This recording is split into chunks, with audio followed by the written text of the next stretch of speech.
اس ورد میں آپ کے سامنے رکھنا چاہتا ہوں، وہ ہے خدا خالق، یعنی کہ خداوند یسوع المسیح خالق۔ کلام مقدس میں لکھا ہے کہ ابتدا میں کلام تھا اور کلام خدا کے ساتھ تھا اور کلام خدا تھا، اور یہی ابتدا میں خدا کے ساتھ تھا، اور سب چیزیں اس کے وسیلہ سے پیدا۔ یعنی کہ خداوند یسوع المسیح خالق ہے، یعنی کہ کائنات کو تخلیق کرنے والا، کائنات کو بنانے والا، انسان بن کر اس دنیا میں آیا جو پہلے خالق تھا۔ وہ جسم اختیار کر کے اس دنیا میں آیا، اور کلام مقدس میں ہم دیکھتے ہیں کہ لکھا ہے کہ وہ نہ خون سے، نہ جسم کی خواہش سے، نہ انسان کے ارادے سے، بلکہ خدا سے پیدا ہوا۔ جو جسم اختیار کر کے اس دنیا میں آیا وہ خدا سے پیدا ہوا ہے، اور وہ خالق ہے، وہ کائنات کو بناتا ہے، وہ انسان کو بھی بناتا ہے۔ یاد رکھیں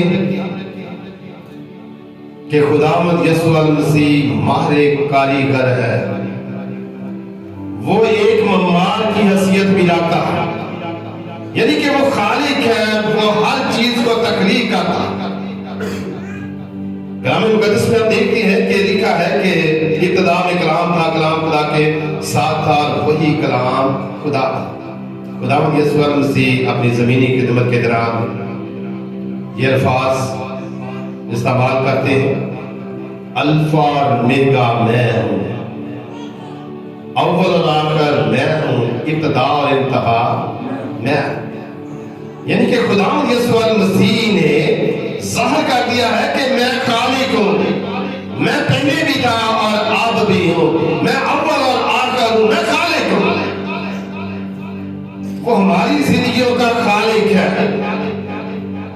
بڑی ترتیب کے ساتھ خدا نے آدم کو بنایا، خلق کیا، مٹی سے بنایا، اور جس طرح خدا خود تھا اسی طرح خدا نے انسان کو بنایا، اور پھر انسان کو اپنا سانس دے کر جیتی جان کیا۔ یعنی کہ خداوند یسوع المسیح پہلے خالق کے روپ میں تھا، اور پھر بیٹے کے روپ میں اس دنیا میں آیا، بیٹا بن کر اس دنیا میں آیا۔ آدم مٹی سے بنایا گیا۔ ہم دیکھتے ہیں کہ لازر 4 دن کا مردہ تھا، قبر کے اندر تھا۔ اس کی بہنیں یسوع مسیح کو کہتی ہیں کہ اب تو اس کی قبر سے بدبو آتی ہوگی۔ یسوع مسیح لازر کی قبر پر جاتے ہیں، آواز دیتی ہے، اے لازر باہر آ جا۔ اسی وقت لازر قبر سے باہر زندہ ظاہر ہوا، زندہ ہو گیا۔ یعنی کہ وہی خدا جس نے آدم کو بنایا، وہی خدا خالق بن کر اس دنیا میں آیا اور لازر کو قبر سے باہر زندہ کیا۔ میرے جیسو، یعنی کہ آج خداوند یسوع المسیح جس کی ہم سالگرہ کی خوشی منا رہے ہیں، وہ پہلے خالق تھا اور انسان بنا، اس دنیا میں آ گیا۔ سب چیزیں اس کے وسیلہ سے پیدا ہوئی ہیں۔ جو کچھ بھی ہمیں دنیا میں کائنات میں نظر آتا ہے، اس کا تخلیق کرنے والا خداوند یسوع مسیح خود ہے۔